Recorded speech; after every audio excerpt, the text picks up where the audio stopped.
बहुत समय पहले की बात है। एक गांव में दो दोस्त रहते थे, रामू और लखन। दोनों की दोस्ती इतनी मजबूत थी कि पूरे गांव के लोग उनकी दोस्ती की मिसाल दिया करते थे। उनमें से लखन गांव में ही मेहनत मजदूरी करके अपना गुजारा करता था, जबकि रामू अपनी आजीविका कमाने के लिए अक्सर गांव से बाहर दूसरे नगर में जाया करता था। सभी गांव वालों को यही मालूम था कि रामू एक नगर से सामान खरीदकर दूसरे नगर में बेचता है, जिसके लिए उसे कई बार कई दिनों तक गांव से बाहर रहना पड़ता है। परंतु असल बात कोई भी नहीं जानता था सिवाय उसके दोस्त लखन के, और सच यह था कि रामू एक चोर था। वो आज तक कभी अपने गांव में चोरी नहीं किया था, बल्कि वह दूसरे नगरों में जाकर चोरी करता था। इसीलिए वह कई दिनों तक अपने गांव वापस नहीं लौटता था। परंतु रामू की इस सच्चाई से सभी गांव वाले अनजान थे। रामू का दोस्त लखन, जो कि सब कुछ जानता था, उसने कई बार अपने दोस्त रामू को चोरी छोड़ देने के लिए कहा, परंतु रामू ने कभी उसकी बात नहीं मानी, बल्कि वह तो कहता कि लखन तुम भी मेरे साथ मिल जाओ तो हमारे वारे न्यारे हो जाएंगे। लखन को रामू का चोरी करना बिल्कुल भी पसंद नहीं था, परंतु अपनी बचपन की दोस्ती के कारण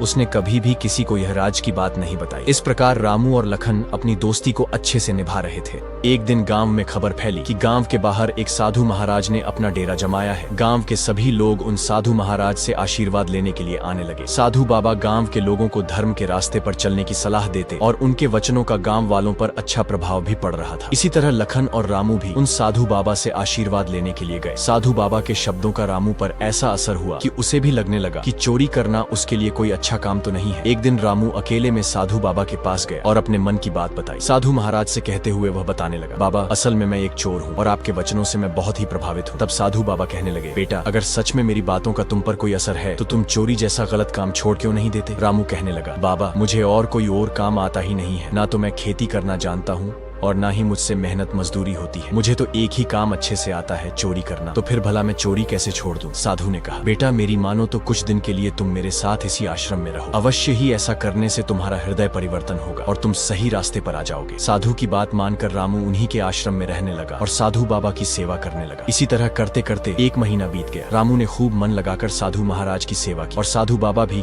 उसके सेवा भाव से बहुत ही खुश थे। रामू का हृदय अब पूरी तरह बदल चुका था। रामू चोर अब रामेश्वर बन चुका था। एक दिन साधु बाबा ने कहा, रामू तुमने सच में पूरे सेवा भाव से मेरी सेवा की है और अब मेरे यहाँ से चलने का समय आ गया है, क्योंकि साधुओं का कोई एक ठिकाना नहीं होता। मैं तुम्हारी सेवा भाव और तुम्हारी श्रद्धा से बहुत ही खुश हूँ और मैं चाहता हूँ कि तुम मुझसे कुछ मांग लो। रामू कहने लगा, बाबा अगर आप सचमुच में मुझे कुछ देना चाहते हो तो मैंने सुना है कि आपके पास ऐसी सिद्धियां हैं जिससे पशु और पक्षियों की बोली भी समझी जा सकती है। यदि आप सचमुच मुझे कुछ देना ही चाहते हैं तो ऐसी सिद्धि दीजिए कि मैं भी पशु पक्षियों की भाषा समझ सकूं। साधु बाबा मुस्कुराते हुए कहने लगे, ठीक है पुत्र, आज से तुम पशु पक्षियों की भाषा भी समझ पाओगे। यह कहते हुए साधु ने रामू के सिर पर हाथ रखा। रामू कहने लगा, बाबा मैं आपसे एक और विनती करना चाहता हूँ। बोलो बेटा तुम्हारी क्या इच्छा है? बाबा आपके कहे अनुसार मैं चोरी का काम छोड़ दूंगा, परंतु फिर मेरा भरण पोषण कैसे होगा? इसीलिए मैं चाहता हूँ कि आप मुझे साल में एक बार चोरी करने की अनुमति दे दें, जिससे कम से कम मैं अपना पेट पाल सकूं। साधु ने कहा, ठीक है बेटा, मैं तुम्हारी यह बात भी मानूंगा। तुम साल में सिर्फ एक बार ही चोरी कर सकते हो, लेकिन ध्यान रहे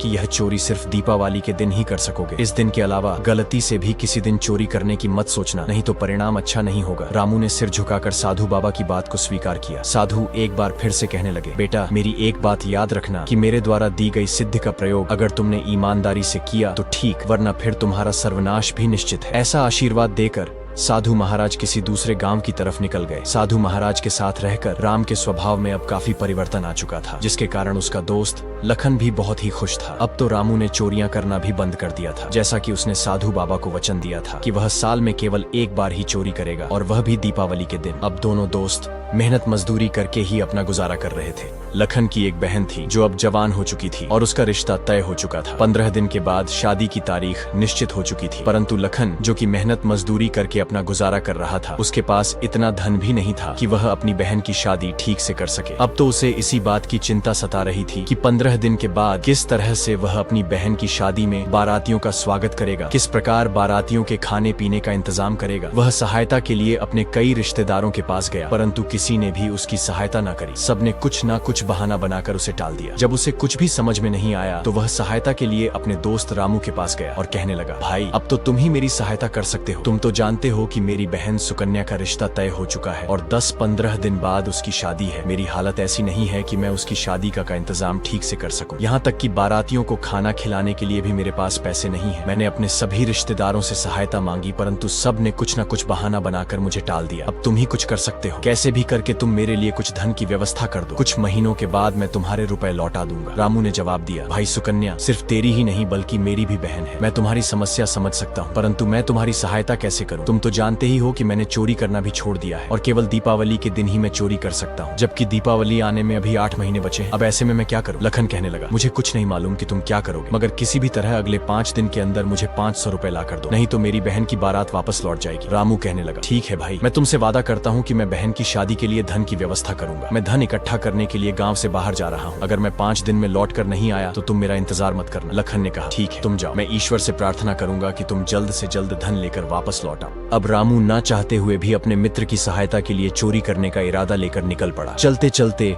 जब वह एक नदी के पास पहुंचा और नदी पार करने के लिए वह पानी में उतरा कि तभी पीछे से किसी ने उसे पुकारा और आवाज आई, अरे मित्र जरा मेरी प्रतीक्षा करो, मैं भी तुम्हारे साथ चलूंगा। रामू ने पीछे मुड़कर देखा तो यह मंदिर का पुजारी था जो नदी पार करने के लिए उसकी सहायता चाहता था। पुजारी रामू के पास आया, उसने अपनी पोटली रामू को थमा दी और अपना एक हाथ उसकी ओर बढ़ा दिया। दोनों नदी पार करने लगे कि तभी पीछे से किसी पक्षी की आवाज आई। यह आवाज सुनकर रामू एकदम चौकन्ना हो गया और उसने नहीं में अपना सिर हिलाया। वे दोनों फिर से आगे बढ़ने लगे और जब वह दोनों नदी के बीचों बीच पहुंचे तो एक बार फिर से पक्षी की आवाज आई। रामू ने एक बार फिर से इनकार करते हुए नहीं में अपना सिर हिलाया। फिर रामू और पुजारी नदी के पार पहुंच गए। रामू ने पुजारी को उसकी पोटली वापस थमा दी और फिर अपनी यात्रा पर आगे जाने के लिए कहा, मगर पुजारी यह जानने के लिए बेचैन था कि पक्षी की आवाज सुनकर रामू क्यों बार बार अपना सिर हिला रहा था। उसने रामू से पूछा, मित्र मुझे एक बात तो बताओ कि जब तुम मुझे नदी पार करवा रहे थे तब किसी पक्षी की आवाज सुनकर तुम बार बार नामे अपना सिर क्यों हिला रहे थे? आखिर इसमें क्या रहस्य है? रामू ने जवाब दिया, पुजारी जी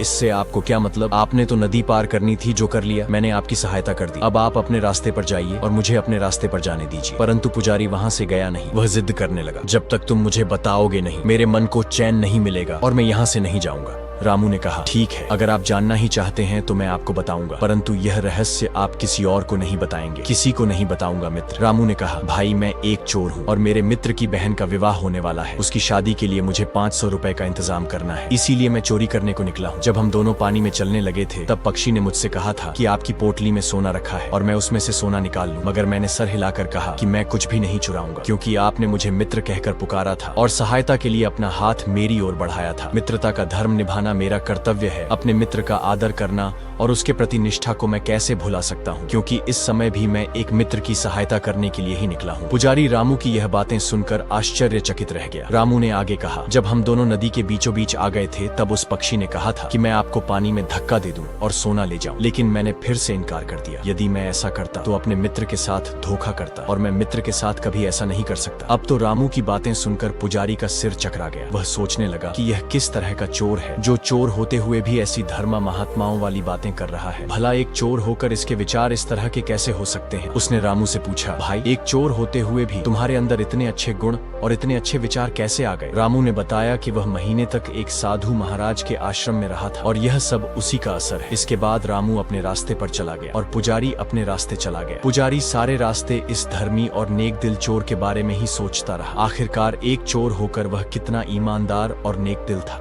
नगर में पहुंचकर पुजारी सीधा राजा के महल में गया। असल में राजमहल में आज ब्राह्मण भोज का आयोजन किया गया था और वह पुजारी इसीलिए राजमहल में आया था। महल में भोजन करने के बाद वह राजा से मिला तो उसे लगा कि इस चोर के बारे में राजा को बताना चाहिए, मगर यह बात वो राजा से अकेले में बताना चाहता था ताकि किसी और को इस बात का पता न लगे। जब राजा अपने बगीचे में अकेले टहल रहे थे तब पुजारी मौका देखकर राजा के पास पहुंचा और राजा को सारी कहानी सुनाई कि किस तरह से उसे नदी पार करने के लिए एक चोर की सहायता लेनी पड़ी। वह चोर बहुत ही ईमानदार, धर्मी और ज्ञानी था। पुजारी की बात सुनकर राजा कहने लगा, चोरी करना तो एक बहुत बड़ा पाप है। जिसने भी ऐसा किया मैं खुद इसकी जांच करना चाहूंगा। तुम मुझे उस चोर का पता ठिकाना बता दो। पुजारी कहने लगा, महाराज मैं उस चोर का पता ठिकाना तो नहीं जानता, परंतु वह इसी नगर की तरफ आ रहा था और मैं आपको उसका हुलिया और वेशभूषा बता सकता हूँ, जिससे आप बड़ी आसानी से उसे पहचान पाएंगे। और मुझे पक्का विश्वास है कि नगर में आते ही वह सबसे पहले सिर छिपाने की जगह ढूंढेगा और उसके लिए वह नगर की सबसे पहली सराय में ही जाएगा। मैं पक्के तौर पर आपको कह सकता हूँ कि वह आपको नगर की सबसे पहली सराय में ही मिलेगा। इसके बाद पुजारी ने उस चोर का पूरा लिया और उसकी वेशभूषा, कपड़ों का रंग, सब कुछ महाराज को समझा दिया जिससे कि वह चोर को देखते ही पहचान ले। चोर के बारे में सारी जानकारी लेने के बाद राजा ने मक्के की 2 रोटियां बनवाई और उनको एक पोटली में रखा। इसके बाद अपना वेश बदलकर और एक साधारण आदमी का वेश बनाकर वह उस सराय में जा पहुंचा। सराय में राजा ने चोर को पहचान लिया, क्योंकि पुजारी ने उसका हुलिया और उसकी वेशभूषा अच्छी तरह से राजा को समझा दिया था। राजा चोर के पास गया और उससे बातचीत करने लगा। जब रामू चोर ने राजा से पूछा, आप कौन हैं? तो राजा ने कहा, मैं एक चोर हूँ और चोरी की फिराक में घूम रहा हूँ। रामू ने कहा, भाई मैं भी एक चोर हूँ, क्यों ना हम दोनों मिलकर चोरी करें? मैं आज रात वह सामने वाली दुकान में आधी रात के बाद चोरी करने वाला हूँ। राजा ने कहा, मुझे भी 200 रुपयों की आवश्यकता है, क्यों ना आज रात हम दोनों मिलकर उस दुकान का ताला तोड़ दें। जब रात हुई तो चारों ओर सन्नाटा छा गया। तब वे दोनों दुकान की ओर गए। रामू ने ताला तोड़ा और अंदर घुस गया। तिजोरी तोड़कर उसने 500 रुपए अपने लिए निकाले और 200 रुपए अपने साथी के लिए निकाले। उसने राजा को उसकी जरूरत समझकर 200 रुपए दे दिए और फिर कुछ खाने के लिए उसने दुकान में पड़ी हुई बोरियों की ओर देखा, क्योंकि उसे भूख लग रही थी। जब से वह घर से चला था तब से लेकर अब तक उसने कुछ नहीं खाया था। उसे सामने की बोरियों में कुछ सफेद सफेद सा नजर आया। रामू ने सोचा कि शायद यह चीनी है। उसने मुट्ठी भरी और अपने मुंह में डाल लिया, परंतु यह क्या, ये तो नमक था। उसने एकदम सब थूक दिया। अचानक उसने अपने साथी से दिए हुए 200 रुपए वापस मांगे। जब राजा ने वह देने से इनकार किया तो रामू ने उसके मुंह पर एक तमाचा जड़ दिया और उससे रुपए छीन लिए। उसने अपने 500 और अपने साथी के 200 रुपए वापस तिजोरी में डाल दिए और फिर दुकान बंद कर दी। राजा रामू की इन सभी हरकतों से बड़ा ही हैरान हुआ। एक तमाचा पड़ने के कारण बेचारा राजा चुपचाप उसके साथ दिया। जब वे दोनों सराय के अंदर पहुंचे तो राजा ने पूछा, भाई पहले तो तुमने रुपए चुराए और फिर वापस तिजोरी में रख दिए, ऐसा क्यों? रामू ने कहा, मैं भूखा था और दुकान में कुछ खाने के लिए ढूंढ रहा था, मगर गलती से मैंने दुकानदार का नमक चीनी समझकर खा लिया और जिसका नमक खाया हो उसके साथ धोखा नहीं कर सकते, इसीलिए मैं रुपए वापस तिजोरी में रख दिया। रामू चोर की बातें सुनकर राजा हक्का बक्का रह गया। सोचने लगा कि यह चोर कैसी ज्ञान की बातें कर रहा है, यह तो बड़ा ईमानदार चोर है। अब उसे पुजारी की बात पर पूरा विश्वास हो गया। इसके बाद राजा ने चोर से कहा, अच्छा चलो अब किसी और जगह चोरी करते हैं। यह सुनकर रामू ने राजा को एक और तमाचा जड़ दिया और कहने लगा, क्या हम सारी रात चोरियां ही करते रहेंगे? आज के लिए इतना बहुत है, अब कल देखेंगे क्या करना है।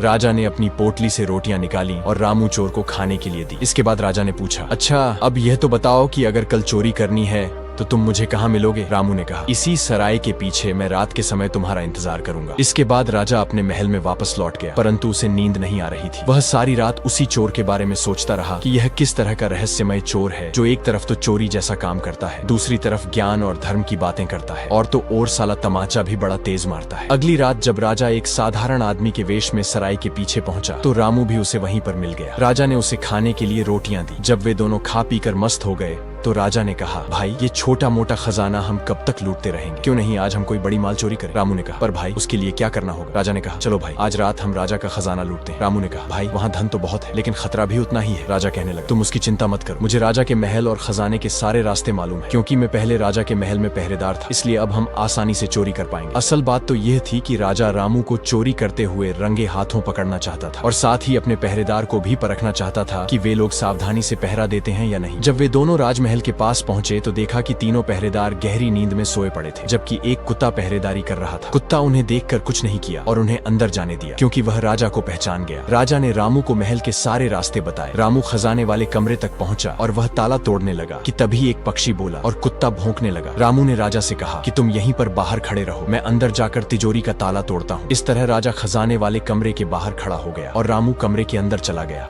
इसके बाद रामू ने खजाने से भरी हुई तिजोरी का ताला तोड़ दिया तो कुत्ता एक बार फिर से भौंका। उसकी आवाज सुनकर रामू ने एक बार जोर से अपना सिर हिलाया और 500 रुपए अपने और 200 रुपए अपने साथी के निकाले। तभी एक बार फिर से पक्षी की आवाज आई और कुत्ता एक बार फिर से भौंका। रामू ने रुपए वापस तिजोरी में रख दिए और राजा के पास जाकर उसके पैरों में गिर गया और कहने लगा, महाराज मैं आपका चोर हूँ और आप मेरे स्वामी हैं। आपने मुझे रंगे हाथों पकड़ लिया है, अब आप जो भी दंड मुझे देना चाहते हैं दे दीजिए, मगर 500 रुपए मेरे मित्र के पास भिजवा दीजिए, नहीं तो उसकी बहन की शादी रुक जाएगी। राजा ने हैरान होकर पूछा, आखिर तुम कैसे जान गए कि मैं चोर नहीं बल्कि राजा हूँ? रामू ने कहा, महाराज जब मैं राजकोष का बाहरी ताला तोड़ रहा था तो पक्षी बोलने लगा और कुत्ता भौंकने लगा और मुझे पशु पक्षियों की भाषा समझ में आती है। पक्षी कुत्ते को कह रहा था, खजाने में चोर घुस आया है और तुम सो रहे हो, तुम एक नमक हराम हो। कुत्ते ने जवाब दिया था, परंतु यहाँ पर तो चोर के साथ स्वयं राजा ही मिले हुए हैं। उस समय मुझे उन दोनों की बातों पर विश्वास नहीं हुआ। जब पक्षी ने दोबारा यह बात कही तो कुत्ते ने फिर से वही जवाब दिया। तब भी मुझे उनकी बातों पर यकीन नहीं था, मगर जब तीसरी बार भी वो यही बात कहे तो मैं समझ गया कि आप स्वयं राजा ही हो। इसके बाद रामू ने गहरी सांस ली और कहा, महाराज कृपया करके 500 रुपए मेरे मित्र के पास भिजवा दीजिए, मेरे लिए आप जो भी सजा तय करेंगे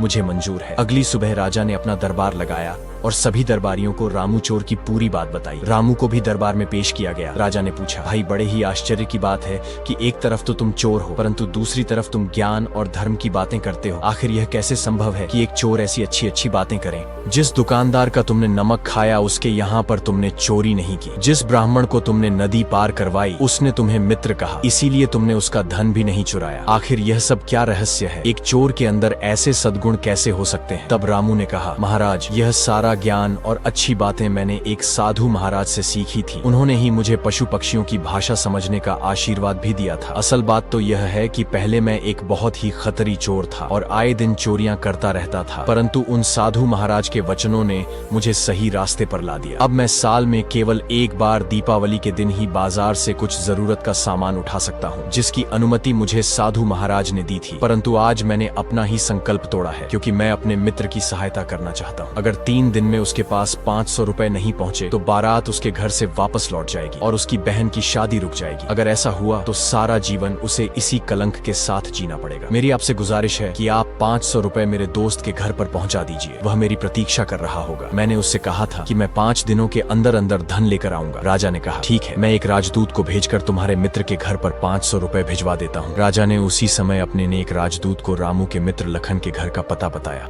राजा के भेजे हुए राजदूत ने लखन को बताया कि उसका मित्र महल में चोरी करते हुए पकड़ा गया है और राजा ने तुम्हारे लिए 500 रुपए भेजे हैं ताकि तुम्हारी बहन की शादी हो सके। लखन ने वह रुपए लेने से साफ इनकार कर दिया और कहने लगा कि मैंने यह रुपए अपने मित्र से मांगे थे और मैं उसी के हाथों लूंगा। तुम यह रुपए वापस ले जाओ। राजदूत महल में वापस आ गए और उसने राजा को सारी बात बता दी। राजा, जो कि रामू की ईमानदारी और उसकी अच्छाइयों से पहले ही बहुत प्रभावित हो चुका था, अब रामू और उसके मित्र लखन की मित्रता देखकर उसके मन में रामू की इज्जत और भी ज्यादा बढ़ गई। राजा ने कहा, रामू, मैं खुद तुम्हारे साथ चलूंगा और तुम्हारे मित्र को कुछ धन दूंगा ताकि वह अपनी बहन की शादी अच्छे से कर सके। और फिर यही हुआ। राजा रामू के साथ उसके गांव में गया। रामू को देखते ही लखन ने उसे गले से लगा लिया। राजा ने लखन को इतना धन दिया जिससे उसकी बहन का विवाह अच्छे प्रकार से हो सके। इस घटना के बाद राजा रामू को अपने साथ राजमहल में वापस ले आया और कहने लगा, रामू, बेशक तुम एक चोर हो परंतु तुम्हारे अंदर बहुत से गुण हैं जो एक अच्छे इंसान में होने चाहिए। मेरे ख्याल से अगर तुम्हारी आजीविका का कोई साधन तुम्हें मिल जाए तो तुम चोरी नहीं करोगे। इसीलिए मैं चाहता कि तुम आज से मेरे दरबार में गुप्तचर का काम करोगे, क्योंकि तुम पशु पक्षियों की भाषा समझते हो। इसलिए तुम जैसे गुणी और ज्ञानी आदमी की इस दरबार में बहुत ही आवश्यकता है। फिर रामू ने राजा के दरबार में नौकरी कर ली। राजा भी प्रसन्न था कि रामू के रूप में उसे एक अनमोल हीरा मिल गया है। अब वह समय समय पर राजा को सलाह दिया करता और इस तरह से रामू एक चोर से राजा का गुप्तचर बन चुका था। और इसी के साथ हमारी कहानी समाप्त होती है। दोस्तों, कहानी अच्छी लगी हो तो वीडियो को लाइक कर दो यार। कमेंट करना भी आपका फर्ज बनता है। खैर, चैनल को सब्सक्राइब करना तो आपकी मर्जी है। मिलते हैं एक और नई कहानी के साथ। तब तक आप सभी खुश रहो, स्वस्थ रहो, मस्त रहो। धन्यवाद।